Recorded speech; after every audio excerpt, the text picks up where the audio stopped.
everybody, Kim here, and today we're going to talk about the ICOC, which is the International Church of Christ. This was kind of confusing as I was doing my research on it.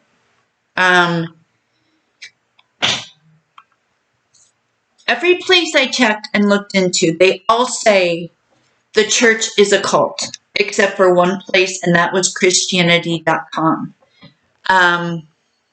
From what I'm seeing, the reason the church is considered a cult is it's a very high demand church and they're very controlling of their members. Most people who are brought into the church are invited to an event, whether it be a party, a barbecue, a game night, that the person who's invited doesn't realize they're going to be surrounded by church members. And there's a lot of stories I saw that once people go to these events and they're brought into the church, their family really loses all contact with them. And they lose interest in their job, interest in their family. It's just all about the church, whether it's to go on a mission or whatever. Now, the church claims they believe in the Bible, and they take the Bible very literally, word for word, which no problem with that. They believe in baptism, no problem with that. It's baptism by immersion, plus it's for salvation, you have to have baptism by one of the elders of the church, somebody who's authorized to do the baptism, and you have to, believe in Christ, which, according to the Bible, if you look at the Bible, it's believing in Christ and believing that He's God's Son. Yes, being baptized doesn't hurt. I believe people should be baptized, but that's just what I believe. I don't believe people need to be baptized at a certain age. The church started in 1978 by Kit McKean, who embraces most of the main tenets of the historic church. Now, the ICOC teaches that they are the church. They're the only true church. So that right there kind of throws up a red flag. A lot of these high-demand churches insist that their church is the one true church. And another problem with this church, because it does have a lot of members worldwide. There are over 300 million members of the church worldwide. They're popular in Africa, India. There's like 30,000 plus members in South and Central America. There's over 1 million in the U.S.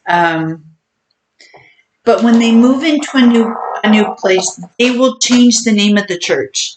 It's still the ICOC, but they'll go by, and I'm just using this as an example. I don't know that this is an actual name they use, but they'll use the name of where they move into. So let's say they become the Birmingham Church of Christ or the Sheffield Church of Christ.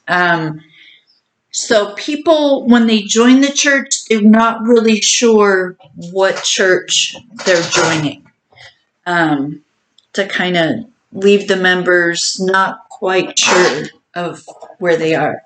So one of the things I've noticed about these churches that are considered cults, they all started fairly recently. The Book of Mormon, the LDS Church, started in 1830 by Joseph Smith.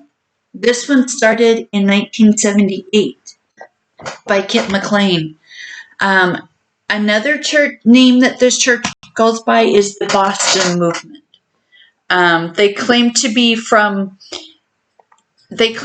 the original church, but they developed through the Restoration, which we all know the Restoration happened way before 1978.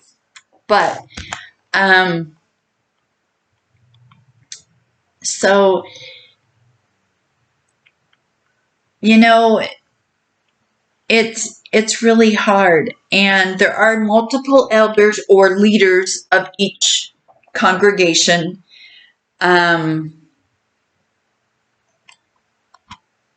And they're very authoritarian.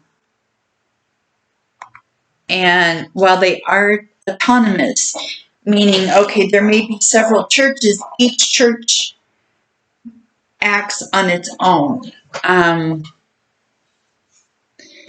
So this one, it was kind of hard because even though a lot of places were like, oh yeah, this church is definitely a cult. It's high demanding, it's authoritarian, it controls its members, but it doesn't seem like there's a whole lot to say it's a cult because of this. With the LDS Church, I did three episodes on why it was considered a cult, what the problems were. So it was really hard to find out exactly what, aside from the high demand and strict control over its members. But I will continue to look over the weekend. I may find some new information. I'm going to research other churches we have on our list. So, sorry this one wasn't longer. I just couldn't find a whole lot, aside from what I've already mentioned, as to why this church is considered a cult. But if you like this, please subscribe, give me a like, share, leave a comment. I love to receive comments. I look over them. I respond to them if you have any questions. So, sorry that I don't have more information on this church other than, yes, it is a cult because it is high demand and very authoritarian, and people who join tend to lose contact with their families. So, I will see you all on Monday, and have a great weekend, and bye for now.